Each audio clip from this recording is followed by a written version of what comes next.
This paper that you have is watercolor paper, and one side is more textured while the other side is smooth.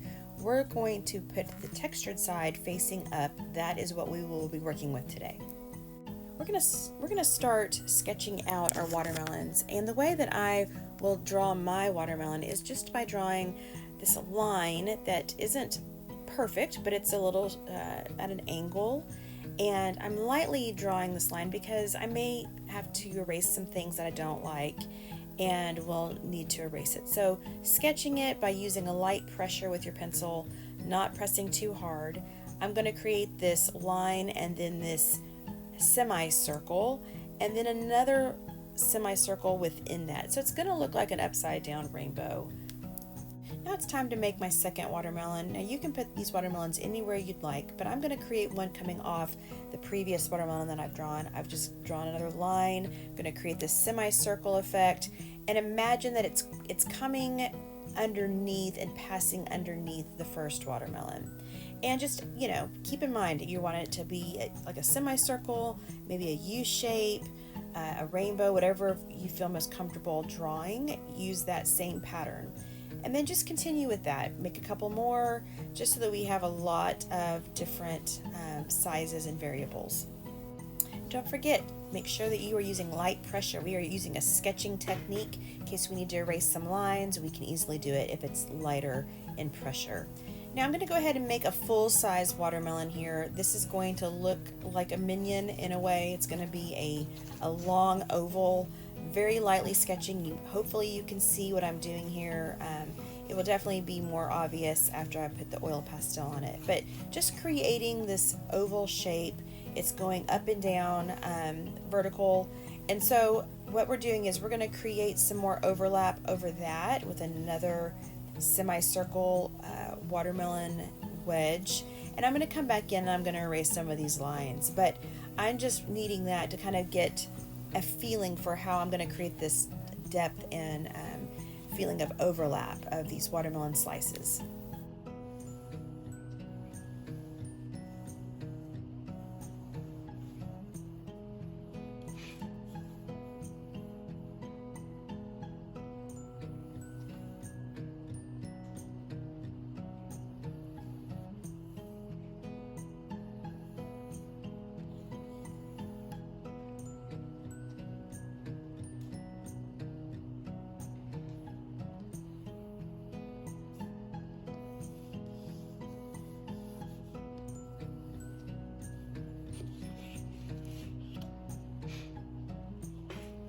Okay, I'm going to sneak another big watermelon in my picture here. I know you may have different layouts, so no biggie if you can't include that, but I am just to fill in some of this background.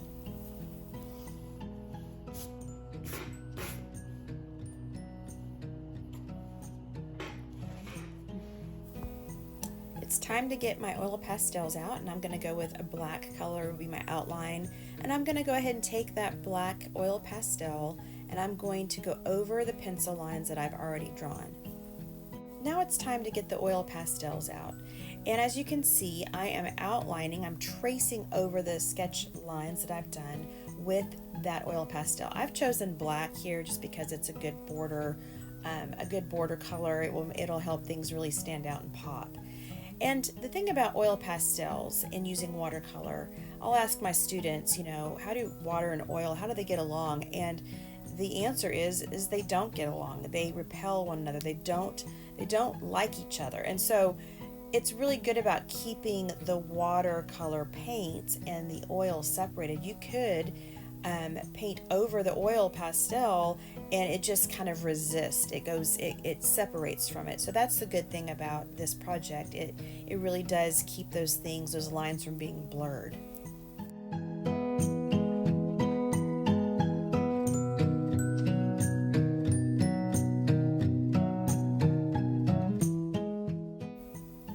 Okay, it's time to add the seeds. We're going to go ahead and use the same oil pastel, this black, and just put some dots inside the watermelon, and this will be the seeds. And we'll go ahead and do that on all of the other watermelon wedges.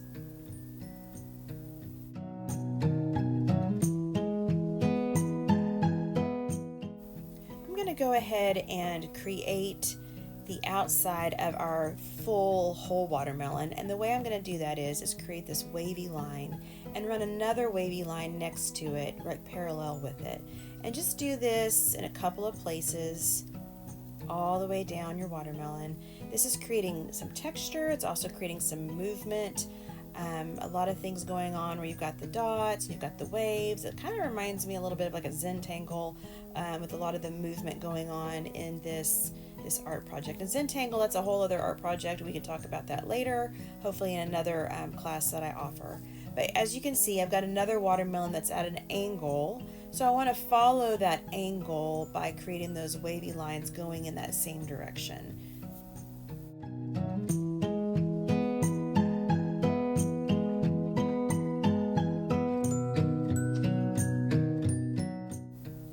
I've finished with the oil pastel over all of my lines, you will see that I've got some pencil marks here from where I overlapped my art, and so I need to get in there and erase those lines, and I'm going to use an eraser that is kind of an art eraser. It's like a putty. It's a little bit more moldable, and you can kind of get in some areas sometimes that are harder to do with like a bigger eraser.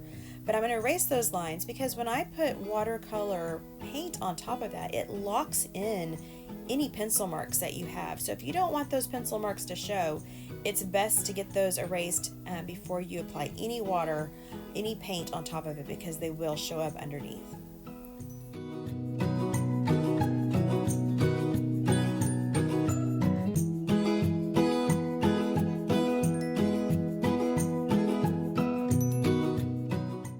Okay, it's time to get out my watercolor paint, and as you can see, I've already started. I've chosen a background color. You can choose whatever color you'd like, but I'm going to go ahead and do blue because I think that's going to really be, it's going to be a good color that will make everything else pop out. A good contrasty color, very natural, because I'm going to be coming in with the red for the watermelon and the green. Now, something you might like to know about watercolor is there's different techniques on how to apply watercolor paint, and this technique here is where I'm getting the paper wet first, so it's wet, and then I'm going to apply wet paint onto it, and watch how it travels once it touches the water. Wherever there is water, that's where that paint is going to go. So you don't want it to spread onto other colors maybe that you have in another place if it's still wet, because if it's still wet and it touches, it's going to bleed into each other and you'll get a mix.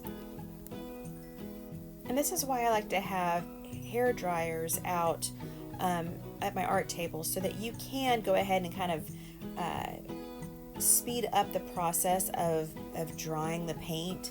That way you're not risking that chance of that wet paint bleeding into other wet paint.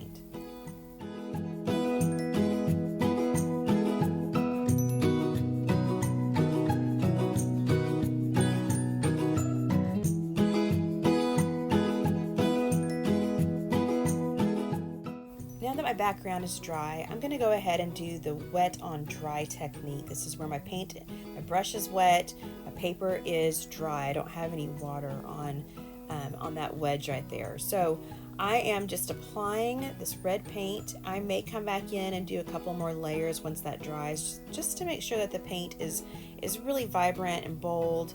As you know, watercolor goes on pretty dark, but as it dries, it lightens up. So my preference is to make it vibrant and bright, and I will come back in after I'm done probably with the first layer on all the watermelons, and then apply another coat.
ahead and take out my hairdryer and go ahead and dry it before I go on to the next step.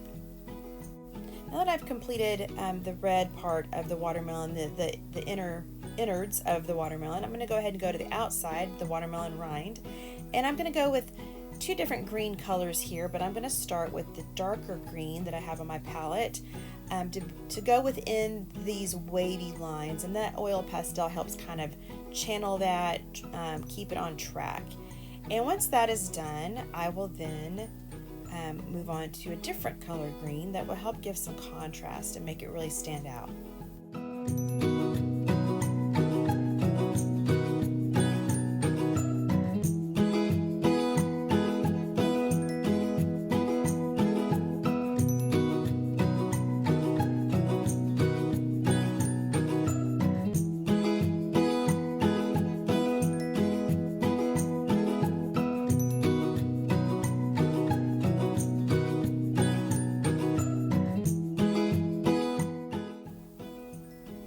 Again, it's a good idea to go ahead and take the hairdryer and dry what you've painted so far. Now that it's dry, I'm going to go ahead and take that lighter green, it's kind of a lime green color, and I'm going to apply it to the outer edges of that wavy darker green line. Just go ahead and get in there. You can do the wet on wet, wet on dry, whichever one you like the best. But just go ahead and work within that oil pastel, creating this really bright, vibrant green color that will help everything just kind of pop out even more so.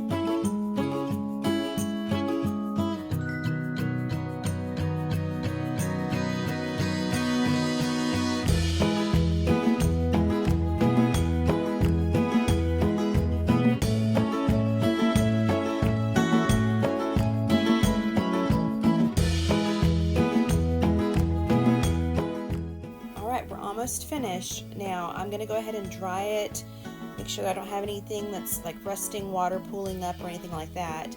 But now that I've done that, I want my blue. There's some things I want to improve a little bit. I might have a little bit of color that bled a little bit, but I'm going to go in and give it another layer of color just so it really darkens and makes those colors a lot more vibrant and really pop.